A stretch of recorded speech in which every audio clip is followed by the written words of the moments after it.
buli lukya eriyo abalwala buli lukya eriyo abeerabira abantu babeera nnyo mu masanyu era n'okwerabira nti munnanga akawuka kakyaliyo kakyeriisa nkuuli. Okay, era Dr. Peter alina engeri gy'agenze masoma nga ate ayogera akawuka kano eno akawuka kano kafuna otya so mbadde nsaba ati ofune ensonga zino eno atobeke nga tusobola okwetangira akawuka kano eno n'okola nga twebeeramu akawuka kano eno tukalinye ku nfeete. About 1.5. There are more women compared to men, and then there are the children 0 to 14 years. The new infections, the prevalence, remember before 1992 the prevalence went up to 18%. We have progressively come down to about 4.9 average, but note that is higher amongst women than men.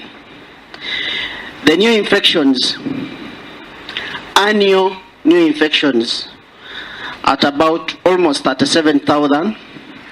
Note, there are more in women. It's unfortunate that there are more men here, but that's what it is. The AIDS-related deaths, we came from a time when, I think in 2010, it was about 56,000 AIDS-related deaths. Right now we are at about 20,000. New infections, 37,000. A population of 46 million. People will say, that's 30,000. That is okay. It's low. No, it's not, because we are dealing with human beings. We are dealing with influential people. You are dealing with a parent who has a burden of looking after children, either HIV negative or positive.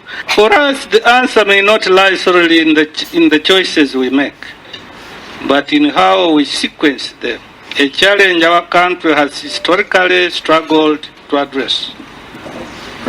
As a faith community, we believe that our country is not entirely short of ideas or resources, but rather challenged in execution. In response, the Interreligious Council of Uganda calls upon the government and partners to support the proposed root cause and trusted messenger strategy. This approach shifts focus from science alone to leadership that addresses societal drivers of HIV and other behavior-related illnesses, repositioning religious institutions as centers of spiritual and social transformation. Now, the strategic plan of the Ministry of Health in the next 5 years, prevention is the core driver of the strategic plan. And what we are trying to do is to walk the talk.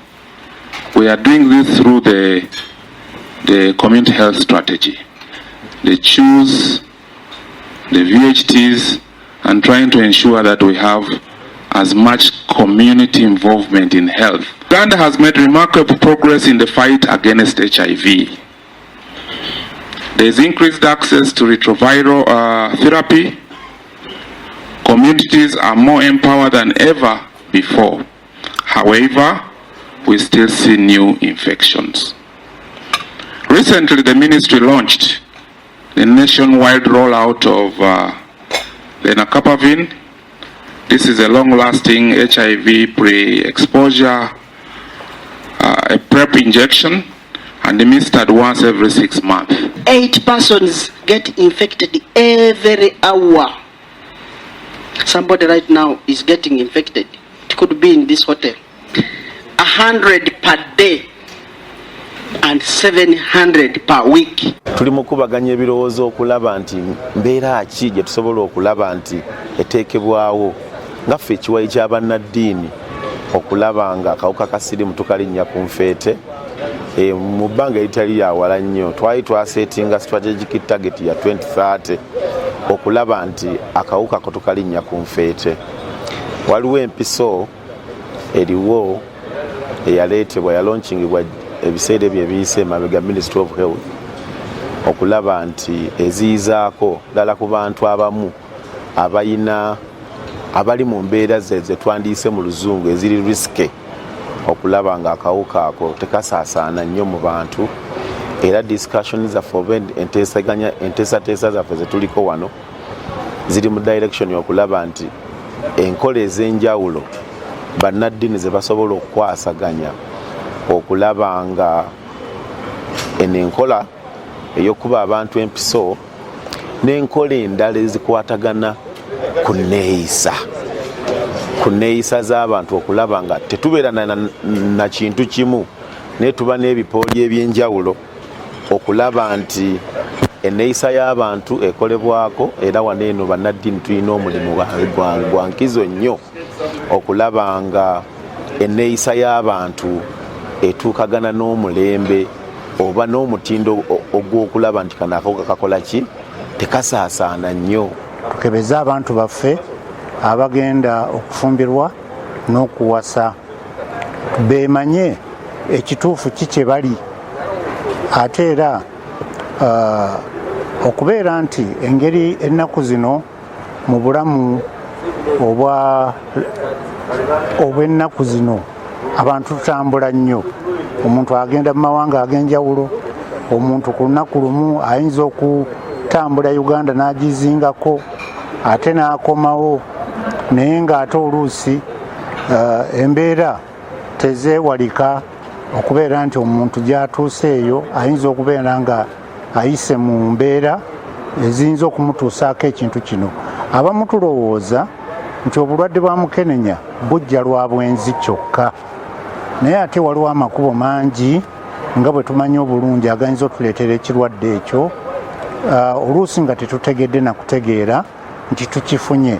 N'olwekyo okwekebeza naddala eri abantu abatabeera wamu olubeerera mu buli lwe baba baddiŋŋanya okulabaganako kikulu nnyo, kubanga okwekebeza kwa bwereere. Twakubiriza nnyo omulamwa ogwa ABC abstain okubeera ng'abantu beewala n'okubeera abantu ab'amazima abali transparent aboogeraganya n'abantu ne tubyogerako. Kakati ne tumanya nti ebintu bino ebikozesebwa mu kwerinda obulwadde buno wadde nga ffe eddiini zaffe tubisangamu obuzibu, naye waliwo ekiteebereka, embeera eteeberekeramu naddala mu bannaffe abatera okuwangaalira mu mbeera ez'awamu ng'ate bavubuka bato nnyo, ng'ate bakozesa ebitamiira oluusi n'okukozesa ebiragalalagala n'ebintu ebifaanana bwe bityo. Abantu ng'abo ng'omuntu yabatuuseemu olw'obutasobola kumanya nti ddala basobola okwewala obutabeera mu mbeera yakwegatta etali nnambulukufu, etali ya bwesimbu, balina okubuulirirwa ngeri ki gye bayinza okweyisaamu n'okuyambibwa nga bakozesa ebimu ku bintu ebyo. Waliwo kati abantu abakkiriza nti eddagala eriwanya gyeriri n'eri abagagga bokka. Empiso eyinza n'okuweza emitwalo 10 egya $, se miliyoni 3 naye omuntu awona. Bagambira eddagala gyeriri. Kakati lwaki mu Uganda terinatuuka? Ndowooza batubaliramu abo abantu abatalina kye boonoona bwe baba bafudde. Waliwo abantu nga bwe baba bafudde tebakyusa nnyo kiri awo. So tukyali mu mawanga ago. HIV AIDS siriimu akyaliwo nnyo, teweeyibaala. Era tuleme kussa mukono tulabule abantu nti enkola ennuŋŋamu yatuweebwa okuva edda eya ABC ekyali mu nkola. A. Abstain, B. Be faithful, and C. abamu bagamba use a condom, abalala bagamba find Christ. Tugamba byonna bikole omuntu awonyezebwe. Ekyo kimu. Ku nsonga ya sickle cells kati ekyo kyo kyetaagisa wali religious council